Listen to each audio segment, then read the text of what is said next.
क्या नेता विपक्ष एलओपी राहुल गांधी जी अपनी ही पार्टी के अंदर के जो भी नेता है उनकी आवाज को दबाते हैं? क्यों कांग्रेस पार्टी अपने उन नेताओं को इग्नोर करती है जो पीएम मोदी को लेकर जरा सा भी सॉफ्ट कॉर्नर रखते हैं?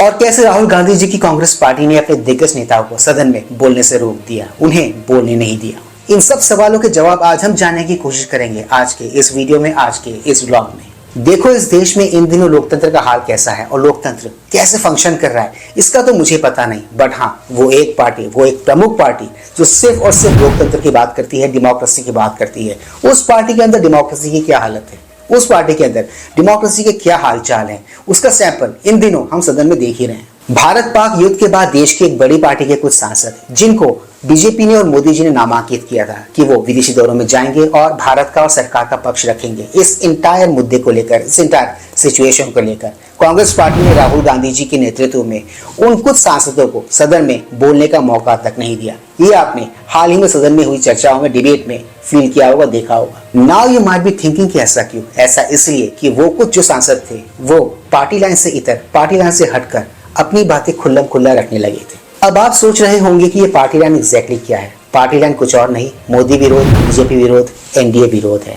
एनीथिंग, ऐसा कोई भी बात, ऐसी कोई भी टिप्पणी जो इनके विरोध में जाए, इनके अगेंस्ट जाए, वही पार्टी लाइन है कांग्रेस की इन दिनों। देखो मुझे ऐसा लगता है हमारे देश के विपक्ष का बहुत ही सीधा सीधा हिसाब किताब है। जो उनकी बातों से इत्तेफाक रखेगा सदन में वही बोल पाएगा, जो इत्तेफाक नहीं रखेगा उनको बोलने का चांस नहीं दिया जाएगा। Simple as that. और आप नोटिस कर रहे होंगे इन दिनों सदन में एग्जैक्टली यही सब कुछ हो रहा है शशि थरूर और मनीष तिवारी जी के साथ। ना वो घर के रहे और ना खाट के। कांग्रेस पार्टी की यहाँ पर आप दुविधा को भी समझिए। अगर इन सांसदों को बोलने का मौका दिया सदन में तो ये करेंगे मोदी की तारीफ, बीजेपी की तारीफ, सरकार की तारीफ, इन शॉर्ट। तो बेहतर है इनको बोलने ना दो, इनको बोलने का मौका ही ना दो। न रहेगा बांस, ना बजेगी बांसुरी। और जरा आप आयरनी तो देखिए, ये बात करते हैं डेमोक्रेसी की, लोकतंत्र को बचाने की, फ्रीडम ऑफ स्पीच की, फ्रीडम ऑफ एक्सप्रेशन की। है ना ये बहुत बड़ा जोक? चिराग तले अंधेरा वाली कहावत इस सिचुएशन में एकदम फिट बैठती है। Please like, share, subscribe our YouTube channel ताकि हम ऐसे कंटेंट्स बनाते रहें। ऑलराइट दोस्तों, let's go back to the topic then. देखो सदन के बाहर हुए बहुत ही शॉर्ट से इंटरेक्शन में जब माननीय सांसद शशि थरूर जी से कुछ रिपोर्टर्स ने ये सवाल पूछा कि आप सदन में कब बोलोगे, आप अपना बयान कब दोगे, तो उन्होंने उसका जवाब दिया मौन व्रत। वो मौन व्रत में है। मुझे ऐसा लगता है और मेरे ख्याल से इनके मौन व्रत के पीछे जो भी कारण है, जो भी रीजन है, वो शायद मैंने आपको वीडियो के बिगिनिंग में ऑलरेडी एक्सप्लेन कर दिया है। वो एक पॉसिबल रीजन हो सकता है मेरे हिसाब से। I am just speculating. एक बात तो है, इनकी बेबसी को देख के बहुत ही बुरा लग रहा है। एग्जैक्टली उन्होंने अपने उस छोटे से इंटरेक्शन में क्या कहा, चलिए अब वही देखते हैं। Take a look.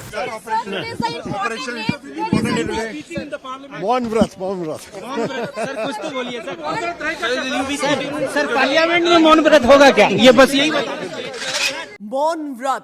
I'm on a fast of silence. This is huge. You're literally in the parliament when it's time to speak and he says Maun Vrat. Is this a jibe, a dig, or is this a realization that my own party did not put my name ahead? Was it because Shashi Tharoor had also some praise to shower for Prime Minister Modi? चेहरे पे मुस्कान तो है, smile तो है, but दिल से ये जरा भी खुश नहीं दिख रहे। क्या कहते हो? जिस इंसान को, जिस प्राणी को हम सिर्फ और सिर्फ उनके वक्तव्यों के लिए, उनके मजेदार, उनके अच्छे स्पीचेस के लिए जानते हैं, उन्हीं को सदन में बोलने का मौका नहीं दिया जा रहा है। वो सदन में बोल नहीं रहे। है ना आयरनी की बात? ये कुछ कुछ वही वाला हिसाब किताब है जैसे सचिन तेंदुलकर को आप कहते हो कि तुम क्रिकेट मत खेलो। इनके मुख से निकले ये दो शब्द मौन व्रत बहुत कुछ कहता है कि पार्टी के अंदर कितनी अंदरूनी कलह चल रही है। In short, everything is not well in between Shashi Tharoor and Rahul Gandhi ji in Congress. सीधी और साफ सुथरी भाषा में कहूं तो all is not well in Congress. मेरा ऊपर वाले परमेश्वर राहुल गांधी जी और प्रियंका गांधी जी से ये आग्रह है कि वो देश के पहले अपने पार्टी के अंदर के लोकतंत्र को बहाल करें। फिर अगर वो चाहे तो वो देश के लोकतंत्र की बात कर सकते हैं, बट शुरुआत अब अपने घर से करें। मेरी ऊपर वाले से ये गुजारिश है कि राहुल गांधी जी को वो सद्बुद्धि दे। Look, as a person he might be a good human being. वो एक अच्छी ह्यूमन बीइंग हो सकते हैं, but he is not a good politician. ये तो साबित हो रही है इन दिनों सदन में जो कुछ भी हो रहा है उसको देखकर। उनके अंदर मोदी जी को लेके कितनी कड़वाहट है, कितना जहर है, इसका सैंपल हमने कई बार देखा है। इसका सैंपल आपको बतेरे मिल जाएंगे ऑनलाइन सोशल मीडिया पर। आप चाहे तो खुद वो सब जाके चेक कर सकते हैं। और शायद इनकी दिक्कत यहीं से है, इनकी दिक्कत एग्जैक्टली यही है। मेरा ऐसा मानना है कि अगर आपके अंदर इतनी कड़वाहट भरी हुई हो, इतनी कड़वाहट हो, तो वो चीज आपके एक्शन, आपके बिहेवियर, आपके बोलचाल में रिफ्लेक्ट करता है। यही सब कुछ हम राहुल गांधी जी के साथ होता हुआ भी देख रहे हैं।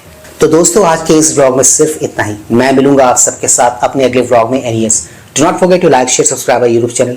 इससे हमें शक्ति मिलती है, इससे हमें ताकत मिलती है और इससे हमें मोटिवेशन मिलती है। कीप स्माइलिंग दोस्तों।